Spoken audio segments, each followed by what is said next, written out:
지금 밖에는 비가 내리고 있습니다. 24절기 중 오늘이 고구죠. 고구날 비가 내리면 풍년이 든다는 옛날부터의 말이 있습니다.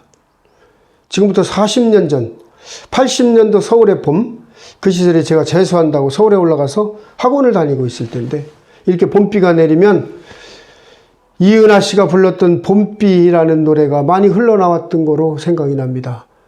봄비 속에 떠난 사람 봄비 맞으며 돌아왔네. 뭐 이런 노래였죠.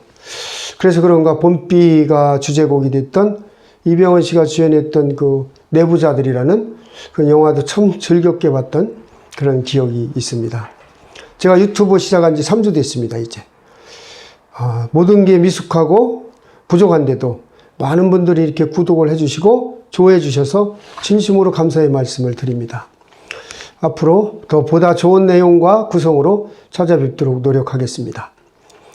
영상 중간에 좋아요, 또 무료니까 구독 버튼 꼭 눌러주시면 감사하겠습니다. 어제 신문에 한국경제에 그 얘기가 있어요. 우리나라 최대 노조죠. 현대자동차 노조가 임금은 동결해도 좋으니까 고용을 보장해달라는 그런 정책적 제안을 했다는 그런 뉴스를 받고, 또 일자리가 없다.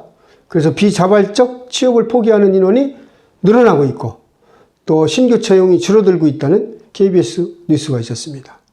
학원에서 일하던 가정주부가 완전 실직을 해서 전업주부가 다시 됐다는 그런 얘기며, 또 30살 이상 된 자녀들이 60세 이상 된 부모와 같이 살고 있는 그런 가구 수가 30%가 넘었다는 통계학적 그런 보고가 나왔다는 게 있습니다.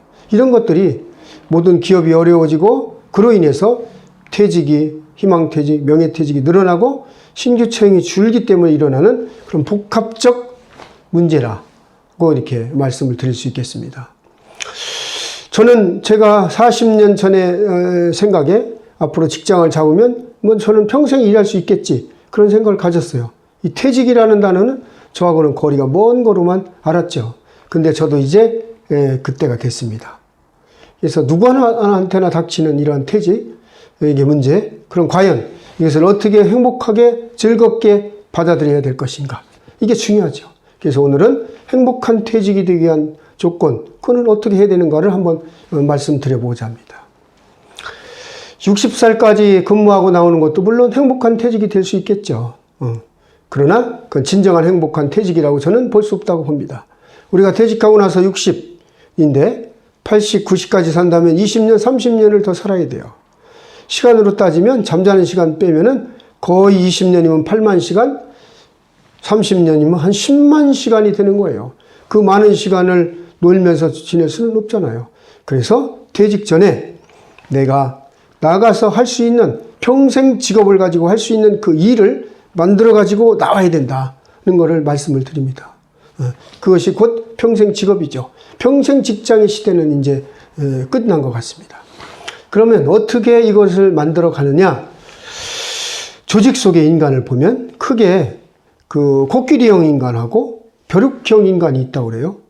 코끼리형 인간은 고대 조직 속에서 나의 존재감이 별로 없는 거예요. 내가 없어도 다른 사람들이 일을 해줌으로 인해서 그냥 돌아가는 거죠, 조직이. 그러나 벼룩형 인간은 내가 없으면 안 되는 거죠. 내가 곧 멈춰요. 그래서 전문성이 있고 뭔가 그런 기술 인력이 뛰어나고, 그래서 어디에 나가도 프리랜서 같이 일할 수 있는 그런 특화된 그런 조직 속의 그런 인간. 그런 거를 벼룩형 인간이라고 한대요. 그래서 조직에 있을 때 벼룩형 인간이 돼야 된다. 그래서 퇴직이 돼서 나오시면 그러한 자기를 전문화, 상품화해서 나만의 평생 직업을 개척해야 된다는 것을 말씀을 드리는 거죠. 그럼 언제 준비했냐? 직장에 있을 때 하셔야 합니다. 한 4, 5년, 2, 3년 전부터 준비를 해서 그동안 나만의 지식과 경험을 살려서 뭔가 이거를 브랜드화할 수 있는 작업을 하시라는 거죠.